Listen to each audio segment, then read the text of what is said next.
How's it going, guys? This is Win and welcome back to another video. Today I want to break down some technical stuff for people who are trying to go as high as they can on the ladder, and I just have a little bit of advice. I personally am going to show this deck here, not this deck, this deck. I absolutely love this deck. It's my main one that I've pushed with up to 4651 is my highest that I've gotten this current season. I'm at around 4400 now because I was trying some new stuff out last night, but I pushed back up a little bit here, and there's some replays I want to show, and this is, I think, good advice for everyone. But it's also targeting specifically people who feel like they've just gotten so high on the ladder that they're now playing against everybody who has just higher level cards than them. It's just crazy, you know, how some people have way over leveled cards compared to me specifically. The first replay I want to break down is this one guy here from the Maid and Nanjing clan. You can see he has level 3 legendaries, level 6 and 7 epics, level 7 lightning is crazy, level 10 mega minion, just things that, you know, I can only dream of having at this point right now. I don't have any level 9 rares. I'm stuck with level 8 rares. So see, I actually don't use any rares in this deck. I've just basically been trying to get some good value out of these commons and 3 legendaries specifically. I just got level 3 Inferno Dragon. That's my highest level card, I'd say, roughly, at least for legendaries. But let's break down this replay, and there are some principles that I want to kind of talk about, and that is one, just generating value out of the plays that you make, and 2, it's going to be counterattacking really well, and that's kind of what you have to do. So I'm going to pause that here and just explain a little bit more of what I mean. And it is possible to push up very high in the ladder. It's, you know, I've seen people with my level of cards at over 5,000 trophies. Like, it is very possible. You know, very skilled players can know how to just manipulate the game and the playing field to just turn things into their favor. So one of those things is counterattacking very well. You kind of have to learn to make some sacrifices. There are certain plays that I've learned how to make with this deck. You know, I routinely see people coming at me with a level 10 hog. I can't stop level 10 hog, even with a tombstone. I'm to the point in the ladder where if I use a tombstone, I'm getting no value out of it. It really doesn't stop the hog, and I just waste 3 elixir for him to smash it. So here he's going to waste that mega minion. He doesn't know what to do, and he's going to waste his Skarmy. So first off, I'm going to take 3 elixir from him by killing that mega minion, and I'm going to get a +1 trade in that Skarmy. So when he was sitting at full elixir, he had to go Lava Hound. If we analyze the situation, I just put those minions down, so that sucks. Let's pretend I didn't put those minions down. So instead of 2 elixir, I'm at 5. He's at 5, I'm at 5, without those minions on the field. He has a Lava Hound, that costs 7. I have a Lava Hound, that costs 7. But I have an Inferno Dragon down, which is 4. So my push right now is 11, he has 7. And it's not like he has 7 on defense. He put it into a Lava Hound. He's not going to be able to do anything with that. So now he has 2 choices. He can either try to back up the Lava Hound, which he's not going to be able to do at all, or he has to try to stop my push. And how is he going to stop it? Look at the hand that he has right now. Arrows, not going to do very much because my Inferno Dragon is going to stay alive. Lightning, with that higher level Inferno Dragon, you see, my Inferno Dragon stays alive. So I'm going to be able to kill his Lava Hound. And he's going to have to go arrows here to stop me from killing his pups. But when it's all said and done, he's not going to touch my tower. Or he might. Maybe one of those pups gets a shot. I don't know. He's not going to touch my tower. And I've got him down to 1700. That's actually 50% of his tower is gone right there because of the miner and a few pups. And if we look at this, okay, I keep stopping it. Like, look at that Lava Hound. It's like a little hot dog. It's like squished. It's super thin. But I was at full elixir, and he's not even at 7 yet. So I'm already got a +3 advantage. And knowing that, I can start a full push in the back because I know he's going to have to wait a little bit. And here you go, he's going to play Tombstone, which is not going to help him that much, because when you're this high up in the ladder, maybe he can afford to do this because he's got such high level cards, and he's a level 12, so he just has extra hit points on all of his towers. Maybe he can afford to do this, but I can't. I need all of my cards to make value for me, so most of the time what I have to do is counterattack with things like the Knight. Yeah, I'm going to make sacrifices. I'm going to have to give up a little bit of health if I'm playing against a Hog or Elite Barbarians. I'm going to have to just try to do you know, mitigate the damage as much as I can, and then counterattack really well. Because if I melt their Hog with my Inferno Dragon, Hog is dead, that's 4 elixir they don't get. But now I get to keep my Inferno Dragon because it's staying alive. So, you know, I might have sacrificed 2 or 3 swings on the tower from the Hog, but at the same time, I can now counterattack and do maybe 3 times as much damage. So it's like, it's just trying to make good trades and get good value out of stuff. So you see here, if we look at what's on the board right now, again, I just went miner, so let's look what's on the field. He is at 9 elixir, +3 for a tombstone, that's 12, +3 for guards. So he's got like 15 in play right now. I've got 7 for a Lava Hound, 3 for a Knight, 3 for a miner, that's already 15. Plus I've got 3 elixir just in my elixir bar. That's 18. Plus I've got skeletons down. That's 19. So this whole time I'm just trying to create value and counterattack really well. And you see, I kind of knew he was Lava Loon because he had Lightning and he has Lava Hound, and I basically forced him to not be able to play his Balloon this entire game. And he's going to sit at full elixir because he doesn't know what to do. So now he's going to try to Lightning my Inferno Dragon, because that's basically the kill card of this deck right now. I've made a lot of decks highlighting this Lava Hound Miner combination, but what I kind of failed to realize was in these replays and stuff, and live games that I show, my kill card is the Inferno Dragon, because I try to get so much value.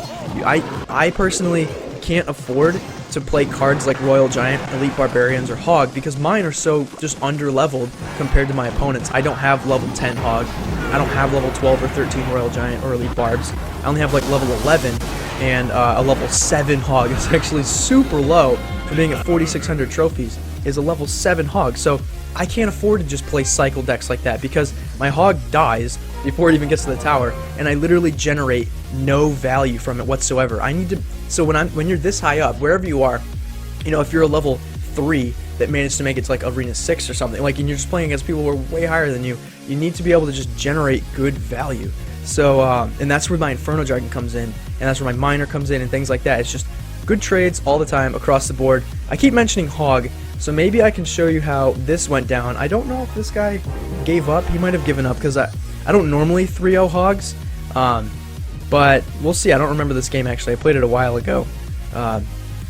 What am I trying to say here? So with these Hogs, you're going to see I'm going to have to give up a few hits. You know, the Hog's going to get 2 hits. That's like 400 damage, 500, 600 damage. I don't know. I mean, with these Hogs that are this high, that's like 600 damage. But if I can counterattack, I didn't want to go Inferno Dragon there because I didn't know where my Lava Hound is, because I need to make good combinations. But do you see here?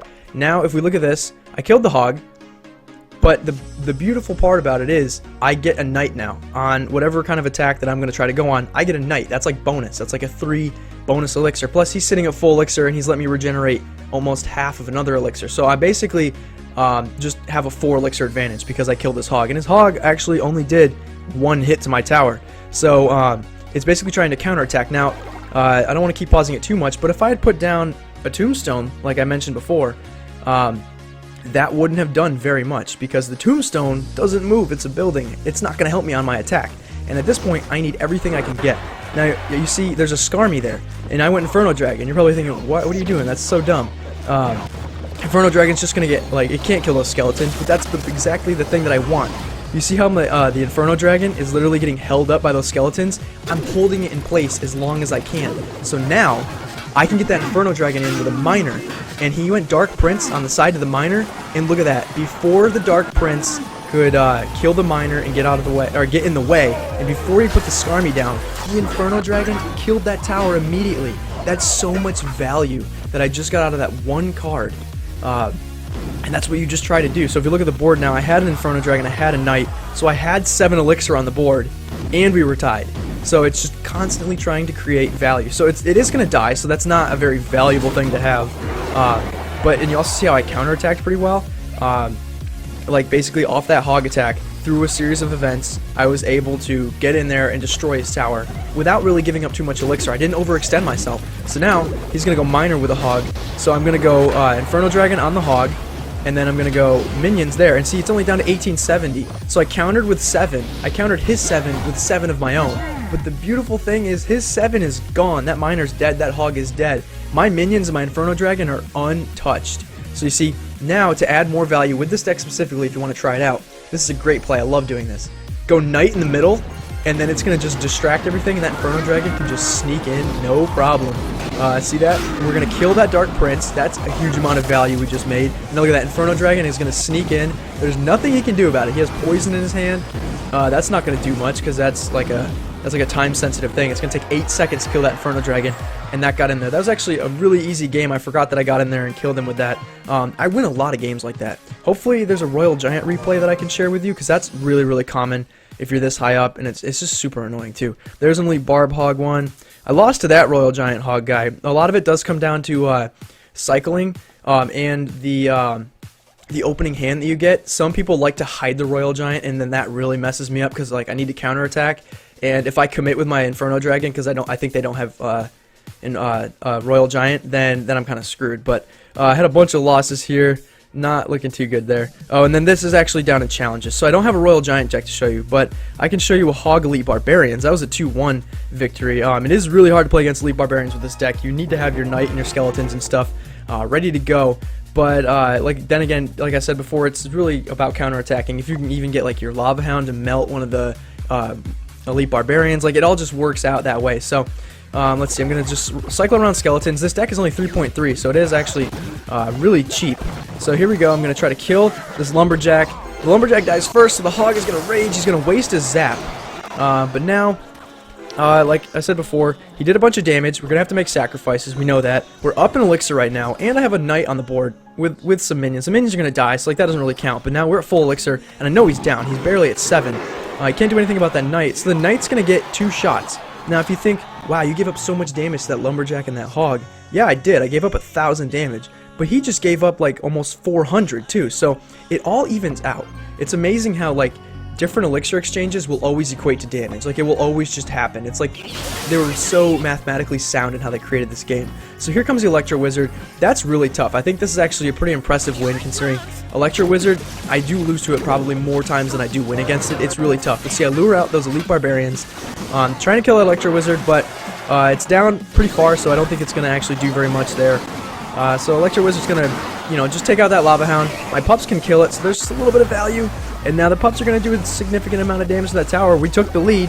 There is the Skarmy. That's not going to work. And now look at this. He's throwing out Elixir to stop that Inferno Dragon. So he went with the Lumberjack. Lumberjack's dead. He just wasted 4 Elixir. And my Inferno Dragon still managed to get that tower down to 614. And he gets us down to 990. That's fine. But the whole name of the game here is, like I said, just creating value. That Inferno Dragon, even though it didn't kill the tower for me, it did a great job. It killed the Lumberjack. That's 4 for 4 already right there. That's a fair trade. And now, if I can kill these Elite Barbarians, I'm going to be up on them. So we're basically even in Elixir right now. He's up by 1 Elixir, but he has Elite Barbs down, but I've got a Knight, I've got a Lava Hound, and I've got Skeletons down. So if we're even in Elixir, we both have, let's say, 3. He's got 4. I'll just say he's up by 1. He's got 4, and he's got 6. So he's got 10 total right now that he has. I have 3 plus 7 plus 3 plus 1. That's 14. So basically, we're at 14 to 10 right now. And I'm just adding value as I play the game over and over and over, like throughout the, like as it's going down. Every push over and over again just adds a little bit of value to I have. So now I've got a full Lava Hound in. Even if he goes Electro Wizard, that Lava Hound is going to do a little bit of damage, and I think I got my Inferno Dragon down right before he put the Electro Wizard down, so unfortunately that was a bad move, but I do manage to kill it, and now the Lumberjack is coming in, so I think this is where he manages to take a tower, so not a big deal, but look at that, we take his tower first, and now we've got an Inferno Dragon, so he has to go Fire Spirit, so I'm still kind of forcing him to do Elixir, and see, I'm going to go Lava Hound there, trying to force out his cards, and now he's going crazy, he's got to go Electro Wizard, and now he's got to go Lumberjack, and like my minions are just coming through. He wasted his Fireball, so now if we take another look at this, if we stop it one more time, I'm at 9, he's at 4, so I'm already up by 5, and then he's got a Lumberjack down, so he's got 9, or he's got 8. He's got 8, 4 and 4 is 8, I've got 9 plus 7 is 16, plus 3 is 19, so it's 19 to 9. By this point, there's 24 seconds left in the game. He has to first try to take a tower, and he's got to try to defend. And he's down by 10 Elixir. Like, it's just not possible. So I can go, because I'm like, alright, I have to do something here. I know I have a huge advantage, so I'm not going to defend. I'm just going to push like crazy. Now, what can he do? He has an Electro Wizard down. My Skeletons are going to kill that. And now he's got a Lumberjack down. So basically, he has to cycle through, because he has absolutely no aerial defense in his hand right now. So even though I gave up that tower, and it was tied for a split second, because I had such a big Elixir advantage, it only takes like 10 seconds into overtime to kill this tower. So he's going to push hard, but Zap and Arrows is going to finish that off. And that's another solid win, and it's just so methodical in how you have to build value and get value out of your cards. Now see, I didn't play a building because, like I said, that doesn't do anything for me on offense. It just sits there. It's like a waste of Elixir. And when I'm playing against level 9 Hogs and my Tombstone's only level 8, it's going to get destroyed. Plus, it's not even the best counter, too. And if I ran something like Inferno Tower, that's great at stopping big pushes, but I don't have the card levels to really make a good chip deck to then work with that. So if you're kind of in a struggling situation where you're like, dang, my card levels are so low, I can't really do anything. Everybody wants to go Royal Giant, while my Royal Giant's only level 11, when everyone else is level 13. I don't know what to do. Same with Elite Barbs, same with Hog. If everyone's playing level 10 Hog, mine's level 7, I can't play Hog. That's just, you know, even if it's overpowered and needs to be nerfed, I'm in a state where, like, I can't do that. So I need to rely on cards that can give really good value to me, and it's almost like the game or the movie Moneyball. If you've seen Moneyball, it's where they make like a baseball team and they just look at stats and they're like, all right, like this guy's really good at this one thing, and they just like build a team around that. And that's kind of what I've got here. I'm like, Lava Hound for 7 elixir, it's insane value. It's a huge tank, it flies, and it has lava pups at the end that you can trap with the miner. Inferno Dragon's insane, it can melt anything. I love it when people put down Giant and Bowler, and my Inferno Dragon kills it in literally 8 seconds. That's 10 elixir gone.